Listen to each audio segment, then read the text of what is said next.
জনগণের বৃহত্তর ঐক্য ছাড়া এই ফ্যাসিস্ট ব্যবস্থার পতন হবে না, বললেন জুনায়েদ সাকি। বিস্তারিত সংবাদ। এই মুহূর্তে ফ্যাসিবাদ বাংলাদেশের প্রধান সমস্যা উল্লেখ করে গণসংহতি আন্দোলনের প্রধান সমন্বয়কারী জুনায়েদ সাকি বলেছেন, জনগণের বৃহত্তর ঐক্য ছাড়া এই ফ্যাসিস্ট ব্যবস্থার পতন হবে না। তিনি বলেন, ফ্যাসিবাদ থাকলে বাংলাদেশের শ্রমিক, কৃষক, কর্মচারী, নারী, জাতিগত বা ধর্মীয় নিপীড়িত মানুষের কোনো দাবি আদা হবে না। গণসংহতি আন্দোলনের পঞ্চম জাতীয় সম্মেলনের উদ্বোধনী অনুষ্ঠানে এ কথা বলেন জুনায়েদ সাকি। শুক্রবার বেলা ৩টার পর রাজধানীর ইঞ্জিনিয়ার্স ইনস্টিটিউশন মিলনায়তনে দলটির ৩ দিনব্যাপী জাতীয় সম্মেলন উদ্বোধন করা হয়। কোনো একক দলের পক্ষে শেখ হাসিনার কায়েম করা ফ্যাসিস্ট ব্যবস্থার বদল সম্ভব না বলে মনে করেন জুনায়েদ সাকি। তিনি বলেন, আজকে আমরা নির্বাচনী গণতন্ত্রের কথা বলছি, কিন্তু এই নির্বাচনী গণতন্ত্র যদি খেটে খাওয়া মানুষের অধিকার রক্ষার গণতন্ত্রে পরিণত হতে না পারে, তাহলে এই গণতন্ত্র টেকে না। সে কারণে আমরা রাজনৈতিক ব্যবস্থা পরিবর্তনের পাশাপাশি দেশের অর্থনীতি, দেশের সামাজিক ব্যবস্থা, দেশের সাংস্কৃতিক ব্যবস্থা সবকিছু পরিবর্তনের জন্য লড়াই করেছি।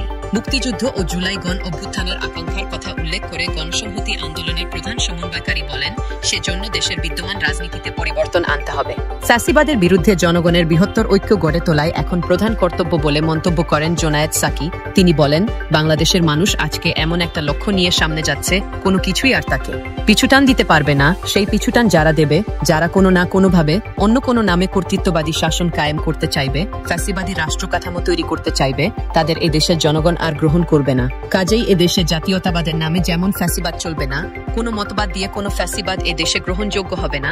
গণতান্ত্রিক উত্তরণের জন্য বিচার, সংস্কার, নির্বাচন সবকিছুই অপরিহার্য উল্লেখ করে গণসংহতি আন্দোলনের প্রধান সমন্বয়কারী বলেন, ন্যূনতম জাতীয় ঐকমত্য ছাড়া আমাদের রাজনৈতিক উত্তরণ হবে না। রাজনৈতিক দলগুলোর মধ্যে কোনো বিরোধ তৈরি না করে জুলাই জাতীয় সনদ কার্যকর করতে সরকারের প্রতি আহ্বান জানান তিনি। এই অনুষ্ঠানে বিএনপির মহাসচিব মির্জা ফখরুল ইসলাম আলমগীর বলেন, আজকে যে সংকট তৈরি করেছে এই অন্তর্বর্তী সরকার ও ঐকমত্য কমিশন, আমি বিশ্বাস করি যে এই সংকট কেটে যাবে।